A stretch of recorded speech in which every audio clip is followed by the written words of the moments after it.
Creation can be infinite, and hence my confidence is infinite. मैं जो चाहता हूं मैं क्रिएट कर सकता हूं, और क्योंकि कर सकता हूं, जानता हूं, इसलिए रजा हूं, कंटेंट हूं, शांत हूं, खुश हूं। और अगर अपने अस्तित्व से नहीं जुड़ा, फिर बाहर की चीजों पर मेरा ज्यादा जोर होगा। और अगर बाहर की चीजों पे ज्यादा जोर है तो सबसे ज्यादा कठिन मेरे लिए मृत्यु। क्योंकि जब मृत्यु का समय आएगा तो मुझे ये सारी चीजें छोड़नी पड़ेंगी।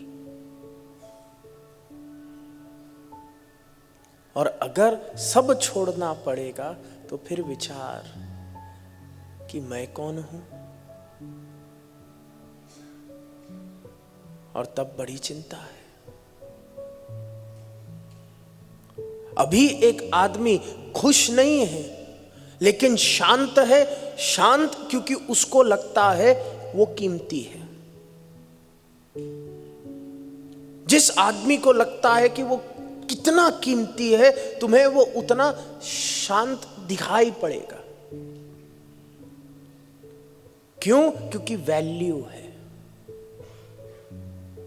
विक्टर फ्रैंकल, जिसने लोगोस थेरेपी लिखी, उसने पूरा एक व्याख्यान प्रदान किया, मैन क्वेस्ट फॉर मीनिंग, कि हम कोई पर्पस चाहते हैं। हम पर्पस चाहते हैं, हम चाहते हैं हमारी कोई कीमत हो, हम चाहते हैं कि कोई हमें देखे और बोले कि ये कुछ कर रहे हैं। और अगर ये चीज नहीं होगी, ये मीनिंग नहीं होगी, तो बहुत दुख होगा।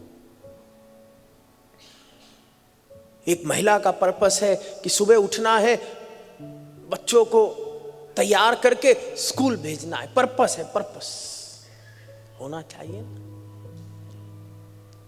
अब बच्चे पढ़ लिख के चले गए, अब पर्पस बनाओ। क्या पर्पस बनाओ? बच्चों को बोलो कि देखो, ये थोड़ा पूजा पाठ कर लो, ये कर लो, वो कर लो।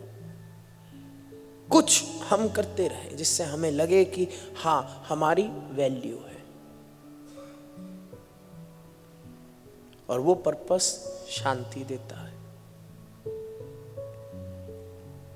अब सोचो, जब मृत्यु हो जाएगी, जब शरीर भस्म हो जाएगा, जब तुम राख हो,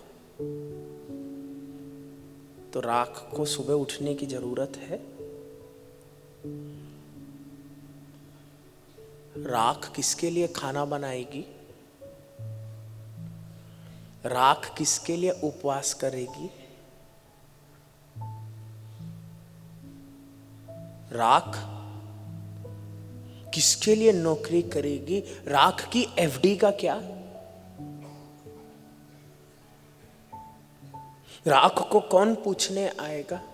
राख की जात का क्या? राख के नाम का क्या? और सोचो, शमशान में अगर हमने अपनी चेतना स्थूल से जोड़ी थी, तो हम उस राख से जुड़े शमशान में कितने व्याकुल, कितने असहाय, कितने दुखी, और अनंत काल तक बैठे ही रहेंगे।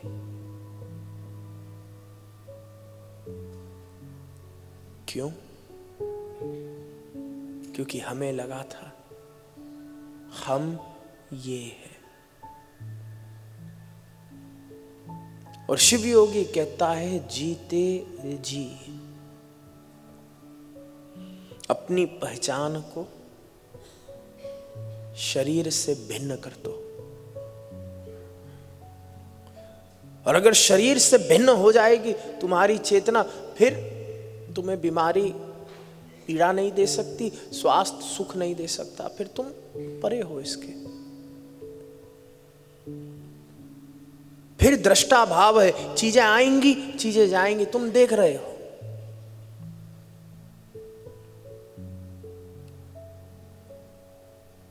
तुम्हें अपनी चेतना को स्पंद से जोड़ना है, वाइब्रेशन।